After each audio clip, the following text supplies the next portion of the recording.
everyone. I am Sonny Barra with the Barra team at Keller Williams, and I'm here with my good friend Salma Manzer with 12 Rivers Realty. And why are we here today, Salma? Because we are talking about investments of all sorts today, not only real estate, but also S&P. We're talking S&P, 401ks. We're going to talk about teacher retirement, pension funds. Yep. Okay, for those young pups out there who might not know what S&P is, this is the stock market. This is the top products that people are trading. Top 500 companies typically. Right. It's called Standard & Poor's 500. Right, so this is what every boomer is looking at every day on TV, on the bottom of the screen. Yep. They're looking at all the Apple stock, and they're looking at their Oracle stock, and they're looking at their Tesla stock, and what other stock are they looking at, Sonny? Coca-Cola, Johnson & Johnson. Right. I mean, all these things have been around for a long time. Right. And so what we're going to talk about today is real estate versus the stock market. And we're not going to say the whole stock market, but when people are trying to get a gauge of the stock market, they typically go and look at what the S&P is doing, okay? Okay, and let me ask you, what's been around longer, real estate or the S&P? Real estate. Oh, really? Hey, listen, if you want me to get in big conspiracies, I'll tell you why they created S&P to prevent people to stop buying real estate, by the way. Not this kind of podcast, maybe later. Yes. I'm not going to get into that right now. But we will get into, I just wanted to run just a couple of numbers by you because I know that I talk fast. And when I start talking numbers, I see Salma's eyes glaze over. So I'm going to try to not talk so fast. But I just have it all memorized by now, right? I'm so passionate about it that I've said it thousands of times already, is that my opinion is that real estate is the best investment. And factually, with data, I can show you that it is. So what I did is I took 15 random neighborhoods in the Austin area, and I ran an Excel spreadsheet that shows what would happen if I invested $100,000 in the stock market in any particular decade versus $100,000 in Austin area real estate. And what I found out after all that data collecting is that 13 out of the 15 times Austin area real estate outperformed the S&P 500. And the only two times that it did not outperform the S&P 500, it was still profitable by 116% and 260%. And if you just go to Google Land or whatever browser you want to use, and you put in what's the average return on the S&P 500 over a 10-year period, it's going to tell you 100%. So 100% at the lowest performing neighborhood, which was Blackhawk in Pflugerville over a 10-year period between 2003 and 2013, if you spent $100,000, you would have returned 116%, which is still higher than the average of the S&P 500. So the data shows that it outperforms the S&P 500 100% of the time. Right. And so if that math isn't mathing for you, I'll try to even make it more simple. If I took $100,000 and bought homes in Garlic Creek with whatever that 20% could afford me, then S&P 500 with that same 100,000 would have returned me 138%. The real estate in Garlic Creek would have returned me 216%. But here's the kicker. This is where I live, by the way. In 2012, you would have spent $100,000 in Shady Hollow for real estate. You would have had a 586% return 10 years later. From 2012, 2022, you would have made 586%. The S&P would have only returned you 274%, a 312% difference in Shady Hollow. So why would I want to put my money? And by the way, I was there during this, right? As a matter of fact, this is why actually we sold our home at such top of the market. But the reality is, why would you want to put your money anywhere else when I'm picking random? As a matter of fact, I actually had clients. So I talked to a client. They'd call, they asked me a question. I'd say, hey, what's one of your favorite neighborhoods? One of my clients, Mr. Ted, by the way, he likes River Place. So he's actually in that area. So I just started picking them at random. I picked a couple of these because my best friend bought a home. He lives in Garlic Creek. Right. One of my other best buds who was so scared about investing bought a village of Shady Hollow. And by the way, I ran his market. He had a 333% return. So I'm still mad at you, Lannis. I'm calling you out because you're one of my best friends. that you still wouldn't be buying it right now today because you're scared of the market. He's Right. worried about the market collapsing. And by the way, I helped him make 333% on his investment. Right. So these are just random neighborhoods that my friends pick, my clients pick, Right. and I picked a couple of these. But it just proves that the S&P is not as good as real estate, right? Why would you put any money in the stock market knowing that the real estate market is more of a sure thing? Have you ever had clients take money out of the stock market to buy a home? No. They didn't cash out, They're scared. You've never had somebody like, hey, let me look at my retirement plan, let me move money around so that I can come up with the money to buy the house? I tried to get my clients would have taken money out of their 401k, except they hold your 401k hostage. They don't even let you take money out of your 401k unless you quit, retire, or laid off. That's it. So I've never had anybody take money out of the 401k because they're into diversity. They want to diversify. So they've, again, another false narrative that people have been pushing forever is diversify. Why would I want to put my money in the S&P and in the 401k and a Roth IRA when it's only going to make 100% return and real estate's going to make 300% return? I know, but like I have had clients take money out of their retirement to cover for a home. Correct. I never have. What I've never had, and this is the point I'm making, is I've never had people take equity or sell a house to put money in the stock market. Got you. That's what I'm trying to. No, that's you do have a so pool, smart, right? Yeah, that's a great point. Great point. So, but I've never had clients do it myself. But that makes sense. So nobody's ever going to take money out of real estate and buy stocks with it. You get what I'm saying? Yes, I mean, like 100%. Like, yes, there is money in the stock. The stock goes up and down, and it's volatile. Right. And you think the real estate market is volatile. You think interest rates are volatile. Interest rates are only volatile and important if you yourself happen to be buying in that moment. Right. But if you already are sitting pretty in a home and you have whatever interest rate you have, and you change it when it goes down or you don't, when you buy investment properties, there's other reasons why you're buying investment properties. It's not just because you need a place to live. It's also, by the way, S&P moving into this, all the tax benefits. Like you're saying, how quickly can you access this money? And yes, you're saying that people are fearful and they don't want to pull money. I'm saying that I have had clients who have been able to pull out of something that their parents have left them or whatever to buy real estate because that's what it's there for, because the end game is always real estate. Correct. Like crypto bros, they're in it for real estate. They're trying to make money fast or slow to put it in the long game. Yeah. My friend Renee just texted me today texted Aaron about crypto. She was like, hey, should I be getting into crypto? And I said, cool. I said, I know a lot of people do. I said, actually, I know some people. My friend, we're going to do a podcast, and my friend Salma has a lot of people into crypto. I said, but just think about that. So would you rather put 100,000 in crypto right now when it could be worth 40,000 one day and 20,000 the next, or take that $100,000 and buy a $350,000 asset that steadily appreciates 7% annually? Right. People have a fear of buying a home and then the price going down. That's happened to you. That's happened to me.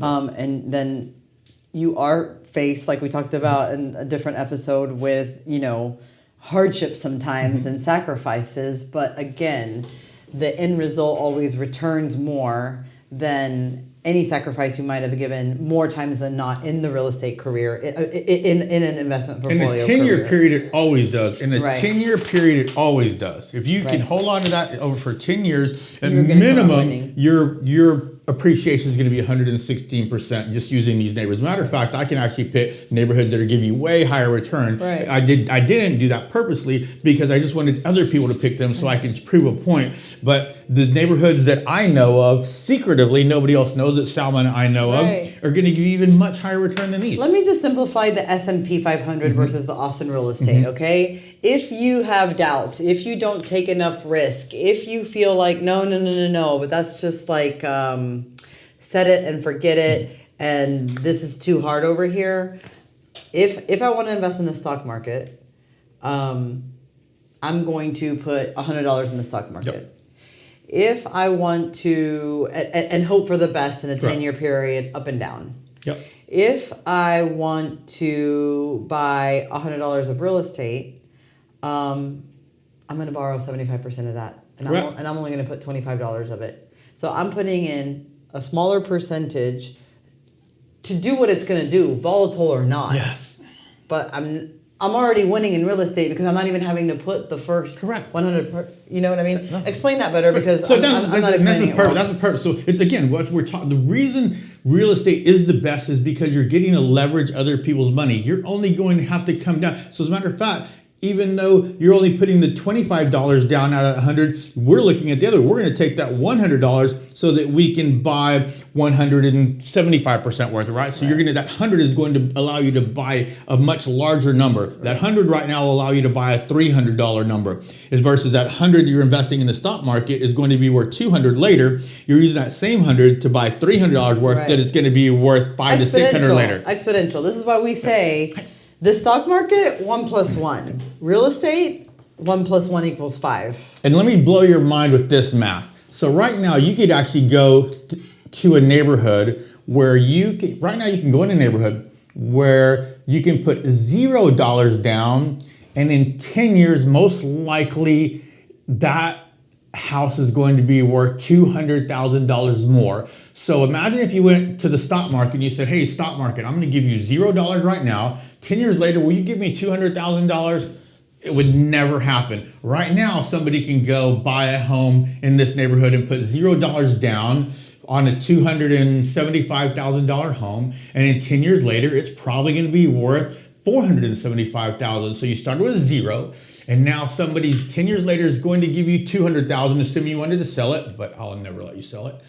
Right? You cannot get that return anywhere else. And here's the thing to the consumer, to the layman ear, is that they're hearing, oh, that appreciation in 10 years.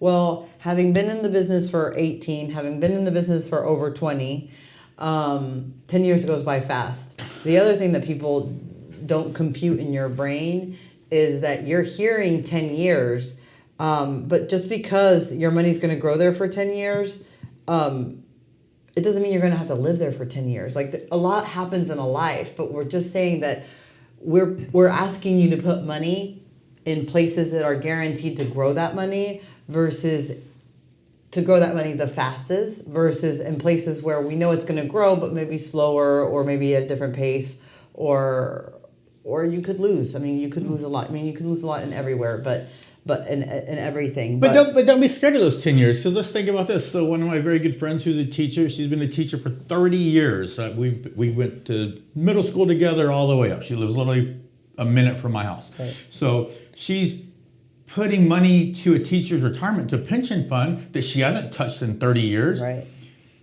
If she would have taken that same money and invested it in real estate, instead of getting, I calculated it. Let's call it $666,000. Right. Let's call it $700,000 for round numbers.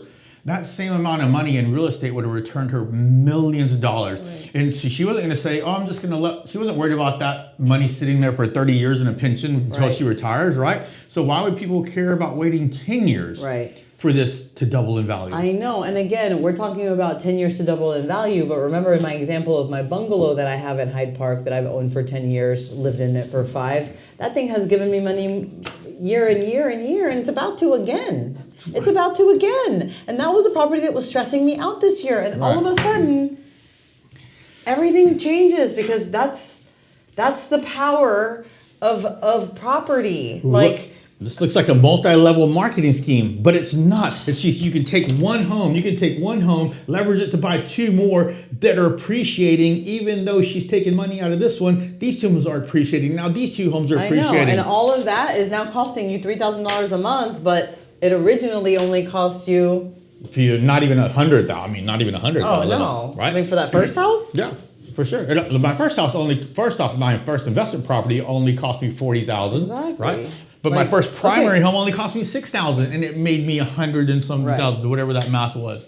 Right. And I didn't have to wait 10 years. But if you have to wait 10 years, first off, you're again, like someone said, you're going to be leveraging. Who cares about 10 years? You're always going to have these. As long as you can have them, you're going to be taking money out to put into more homes, and eventually you're never going to have to worry about money again. You can be riding bikes, and where does your brother ride bikes? Anywhere. Anywhere he wants. That's France, the answer. And he just got back from Belgium.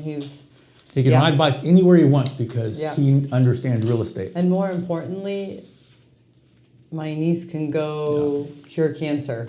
Not Yeah. because she has to. Right. There's no pressure. Or she can go, Right. I don't know, do whatever she wants. Right. Because that's the beauty of choice. Right. And that's the beauty of investing and building wealth and financial freedom.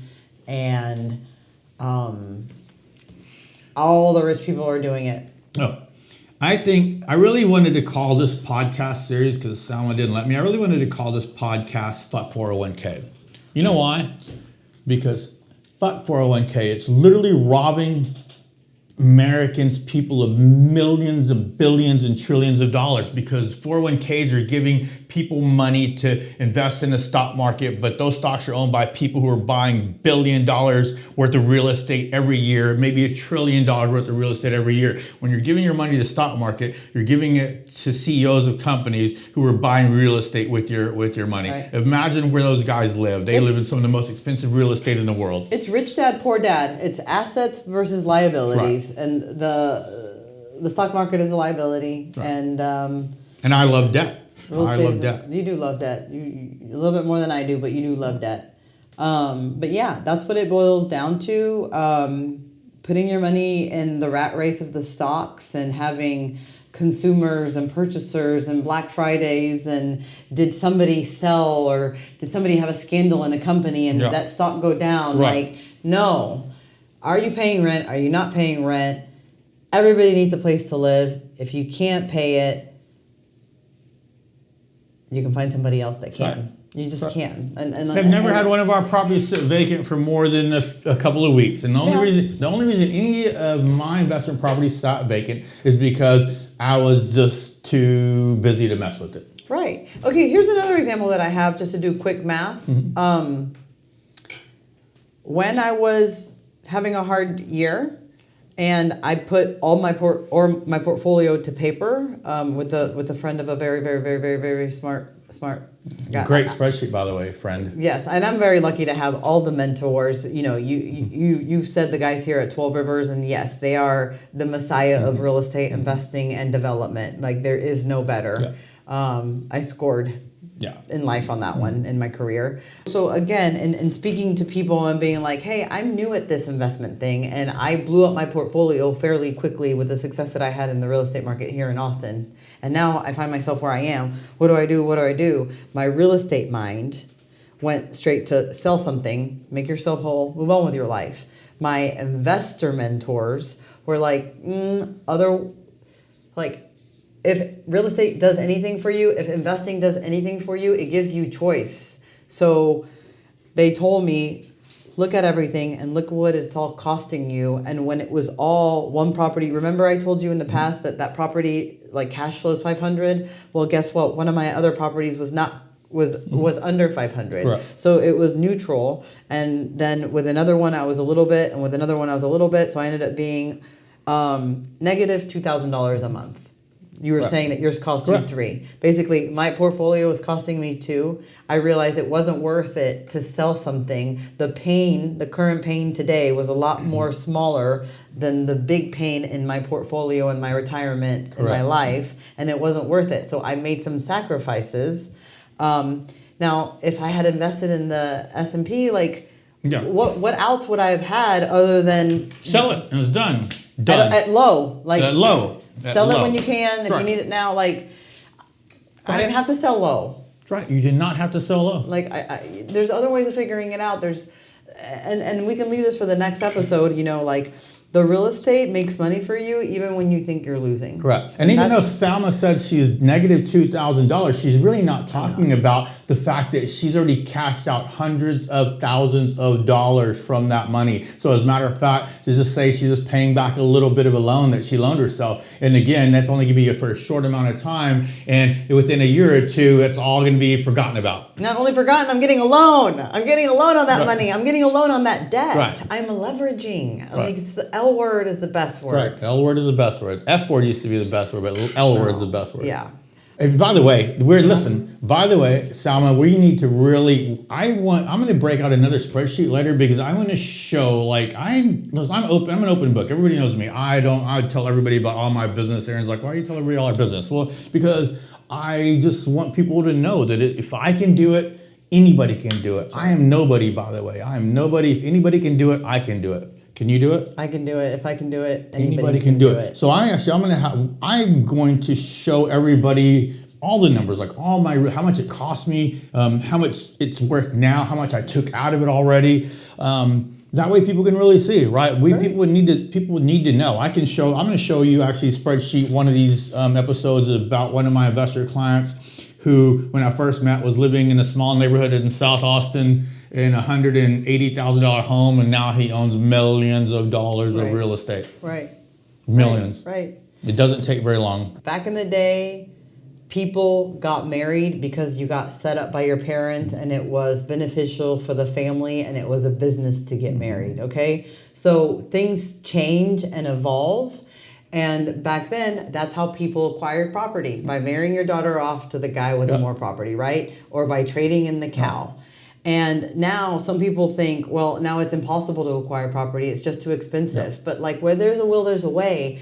And so in future podcasts, we're also going to be talking about like where we are in 2025 and what it takes to buy property, no matter the age. The entry level is now. Buy property now. If you're 18 years old and you're working at Walmart, you're gonna work for 2 years until you raise enough money. And if you're smarter than that and you can convince somebody to work as hard as you for 1 year so that you can pull your money together, then you do it that way. Right. So again, these are all different forms of getting there because we also know money doesn't fall from a tree. You do have to work hard. Life is uncomfortable. Life is unfair.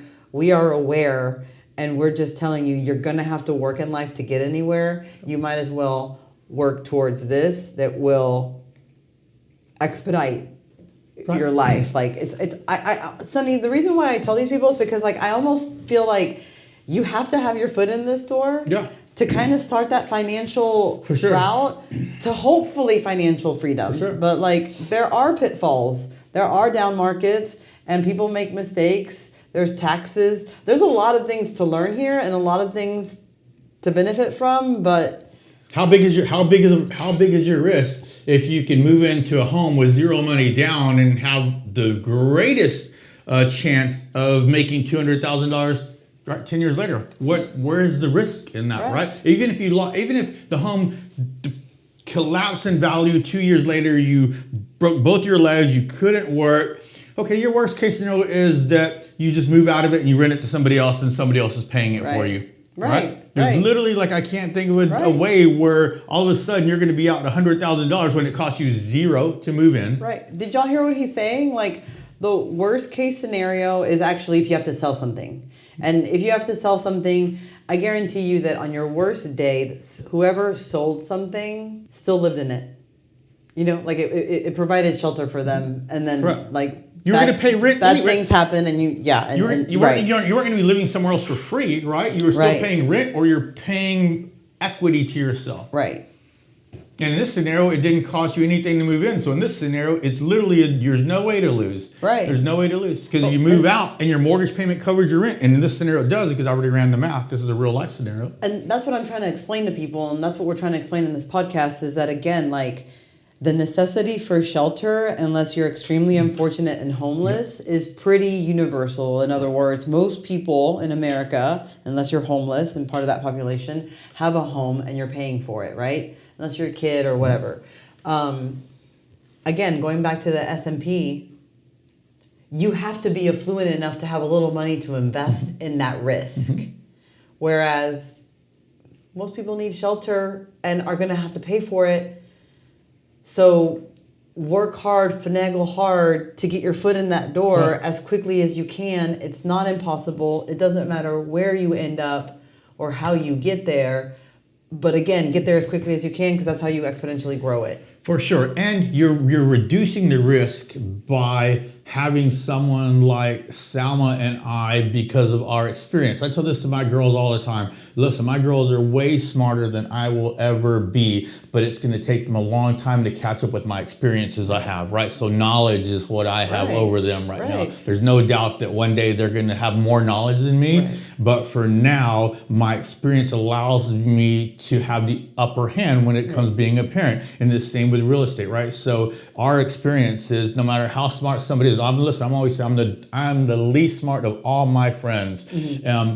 But all my friends know that it'd be very hard for them to challenge me in real estate. Yeah. Right? Because they know that I understand it because I spent my 10,000 hours trying to master it. And so if you're working with somebody like you and I, your risk is even far less. Right. It really, really, really, really, really is. And that's what we're trying to get through to people here, that it is within within reach. Your grasp. Yep, it is within reach. So thank we'll you for keep continuing. Yeah, thank you for continuing to listening to us, and hopefully you're liking what you hear. Hopefully you're understanding what you hear. If you if you need us to slow it down, break it down, tell it to you in small spoonfuls. How do you eat an elephant? I have no idea. I never thought about eating elephant. Bite by bite. One little bite by one little bite. I would not eat an elephant, by the way. I wouldn't either. They're magical. Listen. Majestic creatures. But here, what I want to convey to everyone is that we can make this simple if people would allow us to. We've done it. We're doing it. Yeah, we can make it simple. We can make it attainable. And going back to what you were saying about your daughters and telling them what you tell them and the experience. And by the way, like, I'm lucky to know him. He's a very smart man. And he does know numbers. He has a lot of information all at you all at once. And he's got the biggest heart. So thanks for always hanging out with me. I really appreciate it. And I love you. Love you. And to your point, like, we are here and we can talk until our faces are blue, but the truth is like, your nephew, with all your experience, he's listening. Your daughters are getting it. Like, I know they're moving a little bit slower and they get distracted with, the finer things in life or whatever at their age. But my 15-year-old assistant from, a decade and a half ago, right? She was listening because she's living it. And by the way, if I really suck at this, well, my friends text me and say that I suck at this, so I can try to get better at podcasting. Oh, at podcasting. Yeah. Not at no, I'm awesome at real estate, by the way. Yeah. Well, podcasting, I'm not that great at. Well, I keep doing this, by the way. Thanks, Chino. Yeah, we're gonna have to cut all that. But if you like what you're hearing, thank you for following along. Salma and Sonny, we're here. Catch us on YouTube. Catch us on our Insta. Catch us everywhere. Thank you for tuning in.